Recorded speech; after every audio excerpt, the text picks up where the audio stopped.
How could you forget something so basic, Clara? Emily would never be so careless. Beatrice's sharp tone cut through the soft hum of the kitchen fan, her words wrapping around me like a noose. I paused mid-stir, gripping the wooden spoon tighter as my chest tightened. The pot of soup simmered on the stove, its aroma filling the air, but all I could smell was the bitterness in her words. My name is Clara Mason. I'm 32, a nurse, and for the past 3 weeks, the caregiver to my recovering mother-in-law. When Beatrice had surgery last month, I moved into her house, balancing my shifts at the hospital with endless nights by her side. I wanted to help, not out of obligation, but because it felt like the right thing to do. I hoped it might soften the years of cold distance between us. But no matter how much I tried, it seemed my efforts were always invisible, overshadowed by Emily, her perfect daughter, who breezed in once a week, smiling for the camera before leaving just as quickly. I didn't know how to respond. My throat felt dry, and the words I wanted to say caught like thorns in my chest. Beatrice turned back to the table, muttering something under her breath, her disapproval settling over the room like a heavy fog. Emily, of course, was nowhere to be found. She was already running late for her weekly appearance. And yet, Beatrice spoke of her as if she were the one standing here, ladle in hand, taking care of her every need. Careless. That word felt like a knife twisting in my stomach. I had given up everything for the past 3 weeks, canceled plans, traded shifts, even missed my anniversary dinner with Ben, all to be here. And for what? To be labeled careless because I hadn't added enough salt to the soup? Meanwhile, Emily could float in for an hour, snap a selfie by Beatrice's bedside, and walk out with all the credit. I stared into the pot, my hand trembling slightly as I stirred. Anger began to simmer, bubbling just below the surface. It wasn't just Beatrice's words. It was the smugness Emily exuded in every moment of her carefully orchestrated visits. She knew exactly how to frame herself as the devoted daughter, and she knew I wouldn't fight back. At least not until now. Just as I opened my mouth to defend myself, the front door creaked open, and Emily strolled in, her heels clicking against the hardwood floor. "Smells good in here," she chirped, holding a bouquet of flowers in one hand and her phone in the other, as though she'd just dropped by to brighten everyone's day. She glanced at me briefly, her smile lingering a second too long, then turned her attention to Beatrice. "How's my favorite patient today?" she cooed, leaning down to kiss her mother on the cheek. Beatrice's face lit up, her earlier frustration with me vanishing like a puff of smoke. "Emily, sweetheart, you're just in time. I was telling Clara how important it is to pay attention to the little things."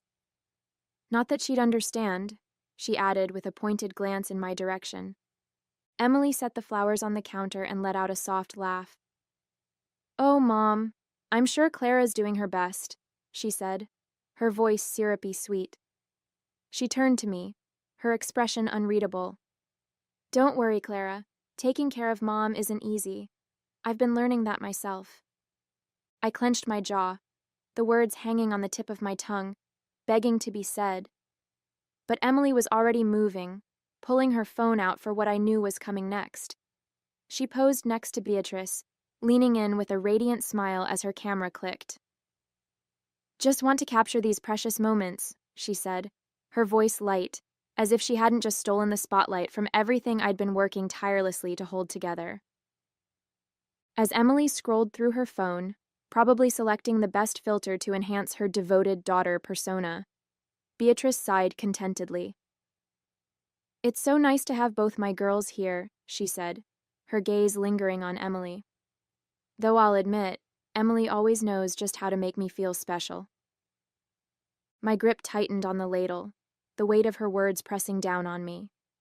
Both her girls? Special? I had spent the last 3 nights waking up every 2 hours to help Beatrice shift positions, prepare her medication, and ensure she was comfortable. Meanwhile, Emily's contribution amounted to curated snapshots and vague reassurances that she was always thinking of Mom. "Mom," Emily began, her tone casually breezy, "I was actually thinking of bringing you that herbal tea you love next week. You know, the one from that little shop downtown?" It's just been so busy at work, but I'll make time. Oh, Emily, that sounds wonderful, Beatrice exclaimed, her eyes practically glowing with pride. You're always so thoughtful. I couldn't stop myself this time. Thoughtful? I blurted, my voice sharper than I intended. Both Beatrice and Emily turned to me, Beatrice's brows knitting together in confusion. She drops by once a week to take a few photos and then disappears. I've been here every single day, doing everything I can to make sure you're comfortable. Emily's smile didn't falter. If anything, it grew wider, but her eyes flashed with something colder. Clara, she said, her voice calm and measured. I didn't realize this was a competition. We're all doing our part in our own way. Some more than others, I muttered under my breath, turning back to the stove. I could feel the tension in the room shift, but I wasn't about to let her patronizing tone get the last word. The moment the words left my mouth, regret washed over me. Even though I was right, I hated that I'd let my frustration spill over, that I'd stooped to making it sound like I was keeping score. It wasn't who I wanted to be, no matter how unfair things felt. Later that evening, I slipped into the guest room, shutting the door quietly behind me. I sank onto the edge of the bed, my phone already in my hand. Ben picked up on the second ring, his voice warm but distracted. Hey, everything okay? No, I said, the word tumbling out before I could stop it. I'm exhausted, Ben. I've been doing everything for your mom, everything, and she doesn't even notice.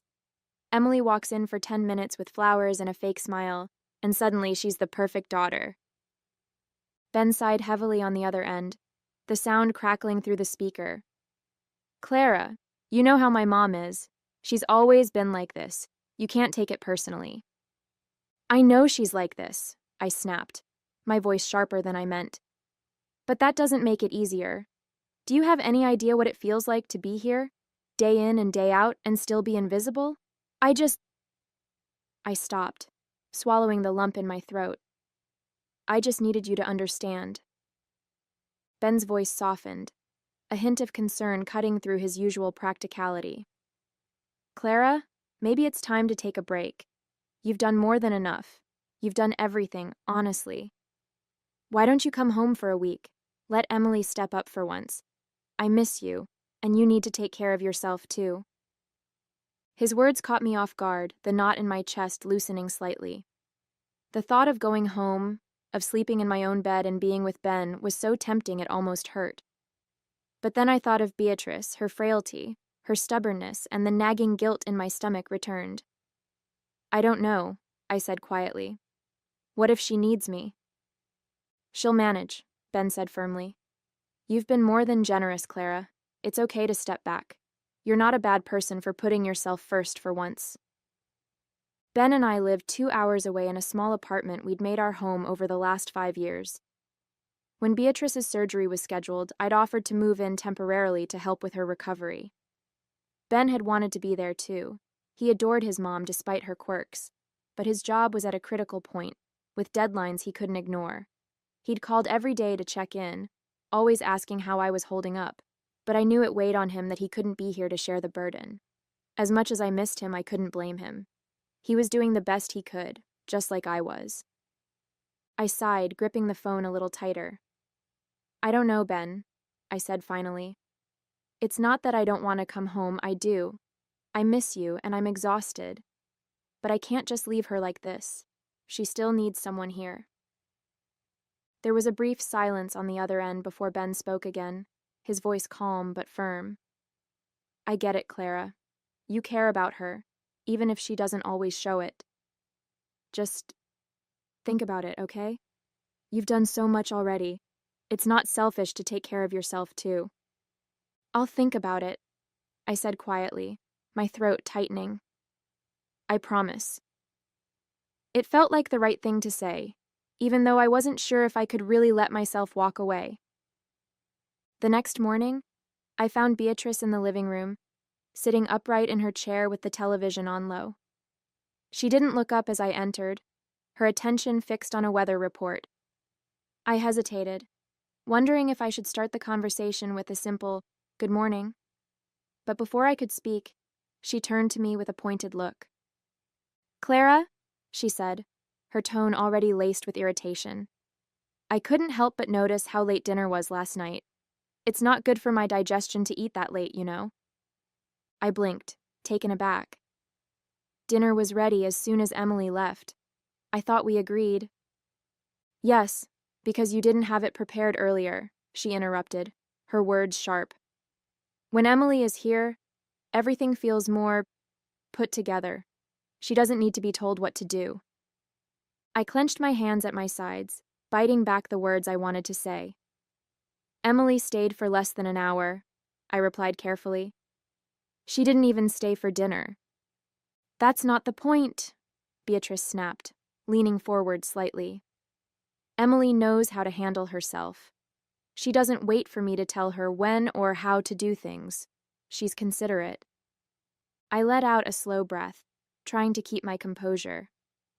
I've been here every day, Beatrice. I've been doing everything I can to make sure you're comfortable.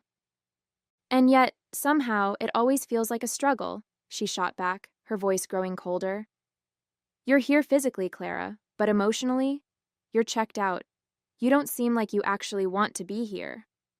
Her words struck like a blow, my chest tightening. That's not fair, I said, my voice trembling despite my efforts to stay calm. I've put my life on hold to be here for you. I've been sacrificing, she cut in, her tone dripping with sarcasm. Oh, how noble of you. If it's such a burden, Clara, maybe you should have just let Emily handle it. She's busy, yes, but at least she doesn't make me feel like I'm an inconvenience. I opened my mouth, then closed it, unsure of how to respond. The hurt and anger bubbled inside me, but I knew saying anything more would only make it worse. Instead, I straightened, my voice quiet but firm. I'm doing my best, Beatrice. I'm sorry if that's not enough. She waved a hand dismissively, turning back to the television. Your best isn't what I need, Clara. Emily understands me in ways you never will. The room felt suffocating, her words hanging in the air like smoke.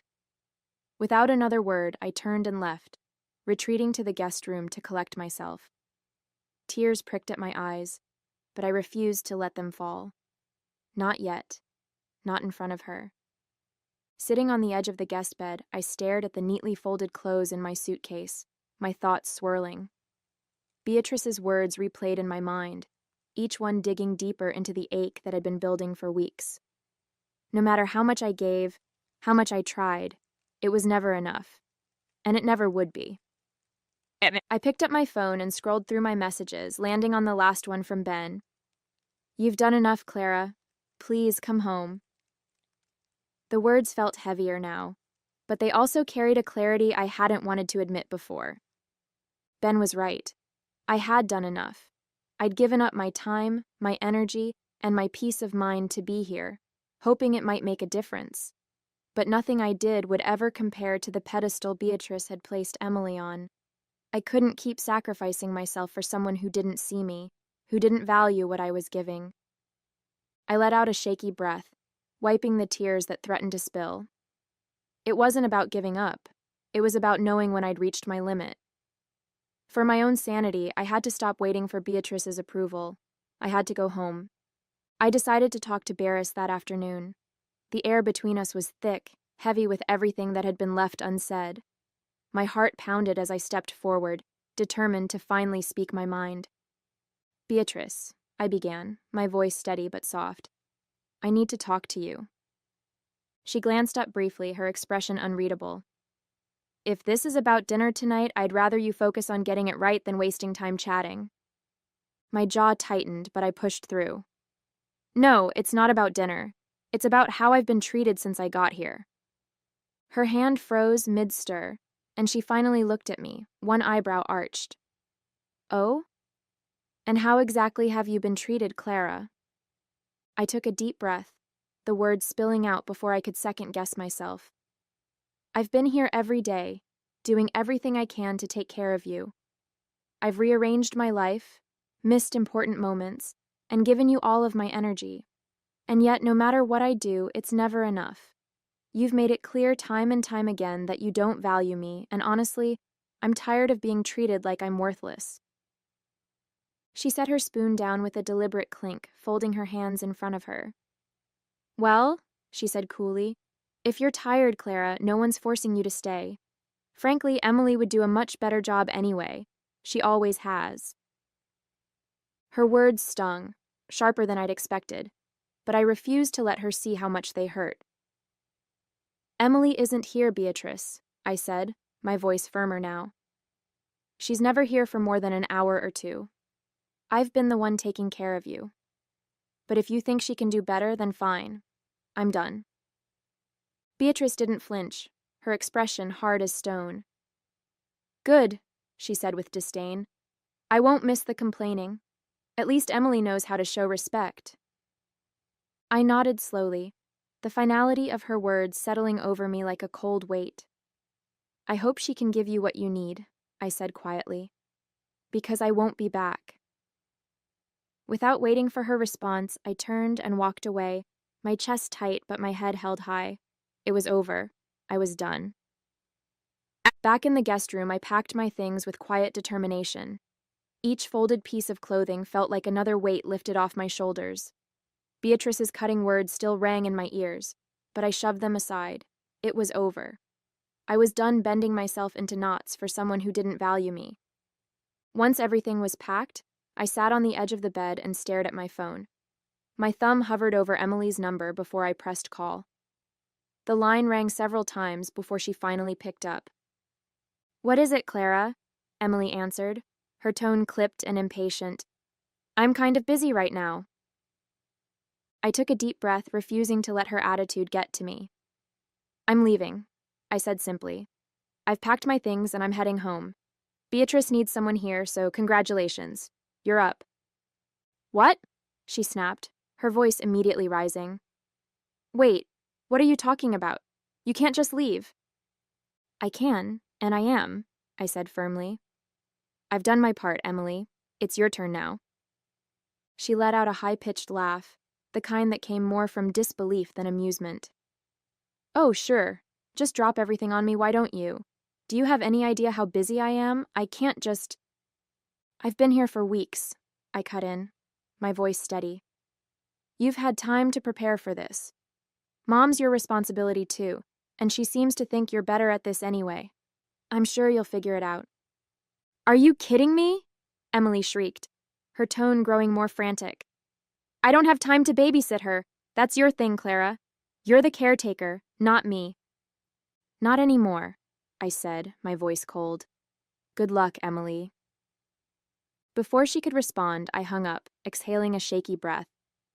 I stood, grabbed my suitcase, and headed for the door. I didn't owe anyone an explanation. It was time to leave. 4 days had passed since I left, and I had tried my best not to think about what might be happening back at Beatrice's house. But when my phone buzzed late that evening, I saw her name flashing on the screen. A part of me wanted to ignore it, but curiosity, and maybe a bit of guilt, got the better of me. I picked up. "Hello?" I said cautiously. "Clara," Beatrice's voice came through, shaky and strained.